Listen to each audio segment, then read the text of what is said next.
गोबांथार हाबाफारि लादों सोलोंथाइखौ जौगानायनि बिथिङाव समाज फोसाबनायनि बिथिङाव रांखान्थि जौगानायनि बिथिङाव गेलेनाय बिथिङाव हारिमु बिथिङाव गोबांथार हाबाफारि लादों मानोना दिनैनि मुगाया बादायलायनाय मुगा बे बादायलायनाय मुगायाव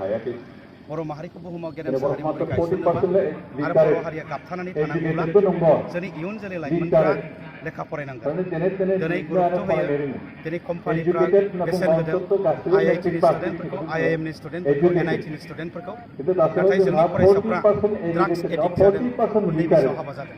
थ' बेनिखायनो जोंनि फरायसाफोरखौ जों खावलायो ड्राग्स जानायखौ गार उन्दै बैसोआव हाबा जानायखौ गार गुबुन गुबुन समाज बेरेखा खामानिखौ दोन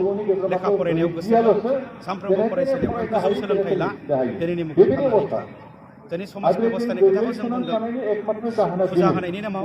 मेला खुंनायनि नामाव जौ जुवा होनानै दिनै जोंनि इयुन जोलैफोरखौ आन्दायहोदों बे उन्दै उन्दैखौ फुजा जानो थाङो मेला जानो थाङो मेला जानो थांनानै बिसोर नुयो बे मेलायाव दाइस होदों जुवा होदों जौ जुवा होदों सोरखि खेला होदों होनबा जोंनि उन्दैफ्रा बै मेलानिफ्राय मा सोलोंगोन परिखानि बोथोर स्कुलाव थांनांगौ आनजादा बावला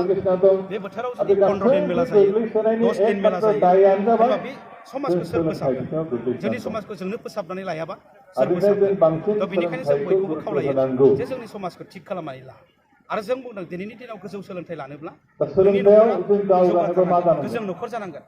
गाबोन नोंनि न'खराव MA फरायनाय ओंखारगोन गाबोन नोंनि न'खराव IIT फरायनाय ओंखारगोन गाबोन नोंनि न'खराव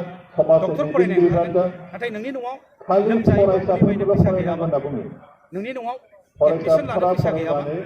सोरबा लोमजायोबा हस्पिटालाव लांनो नोंनो फैसायानो गैयाबा नोंनि फिसालाखौनो IIT आव माजों फोरोंगोन नोंनि फिसाजोखौ नों कलेजाव माजों फोरोंगोन बेखायनो जों बुंदों जे बर'फोरा रांखान्थि बिथिङाव जौगानांसिगौ होनबासो बर' हारिखौ जों गेरेमसा हारि खालामनो हागोन आरो मोनसे हारिया गेरेमसा हारि जानोब्ला गोजौ सोलोंथाइ लानायजों लोगोसे हारियाव फुटबल गेलेग्रा भलिबल गेलेग्रा काबादि गेलेग्रा बोरला गावग्रा बक्सिं गेलेग्रा टाइकन्ड' गेलेग्रा बा गुबुन गुबुन खेलायावबो चेम्पियन जानो हानाय इन्टारनेशनेल लेभेल नेशनेल लेभेलाव देरहासार जानो हानाय जोंनियाव गेलेग्रा मानसि ओंखारनांगोन मोसानायाव मेथाइ खननायाव दामनायाव नेशनेल लेभेल इन्टारनेशनेल लेभेलाव जोंनिफ्रायबो मिउजिशियान डेन्सार आरो मेथाइ खनग्रा सिंगार जोंनि गेजेराव ओंखारनांगोन होमबासो जोंनि लुबैनाय जों साननाय बायदि बर' हारिखौ गेरेमसा हारि खालामनो हागोन बेनिखायनो जों दुलाराय बर' फरायसा आफादनिफ्राय साफ्रोम बर' रायजोआ साफ्रोम फरायसा साफ्रोम लाइमोन साफ्रोम आइजोफोरखौ जों खावलायो जे सांग्रां जानायनि सम जाबाय बयबो जाहाथे सांग्रां जायो दायो भारत सरकार आरो आसाम सरकारा मोनद' हारिनि जे ST होनाय बिनि खोथा बुंदों जोङो थाखानाय ट्राइबेलफ्रा 14टा मोन 14टा ट्राइबेलफ्रा बुंदों जे जायफ्रा एडभान्स आहम राजबंशी आदिबासी मरान बथक बे मोनद' जौगाखानाय हारिनो ST होनानै जों थाखानाय STफोरनि मोन्थायखौ सेना लांनानै जोंखौ मानो गादबनानै दोननो नागिरदों जों प्रश्न खालामदों थ' बिथांमोननो सुबिदा होनो थाखाय गोबां लामाफोर दङ STनि थाखाय जेरै MLA सिट रिजार्भ खालामदों STनि थाखाय जेरै MP सिट रिजार्भ खालामदों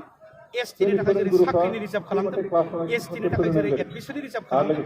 OBCनोबो रिजार्भ खालाम SCनोबो रिजार्भ खालाम ट्राइबेल खालामबाल'थ' समयसा समाधान जाया थ' ट्राइबेल खालामनाय लोगो लोगो जोंनि थाखानाय ट्राइबेलफोरनि सुबिदाखौ सेनानै लानाय जागोन मानोना सरकारा बुङाखै जे मोनद' एडभान्स जौगाखानाय हारिखौ ट्राइबेल खालामोब्ला थाखानाय ट्राइबेलफोरनो खथाखौ बारायगोन होननायथ' गैया थ' बेनिखायनो जों बुंदों जे जौगाखानाय मोनद' हारिखौ ट्राइबेल खालामनानै थाखानाय ट्राइबेलखौ जेबो जाहाथे खहा खालामा बेनिखायनो ट्राइबेल होनायखौ जों होबथानाय जायो।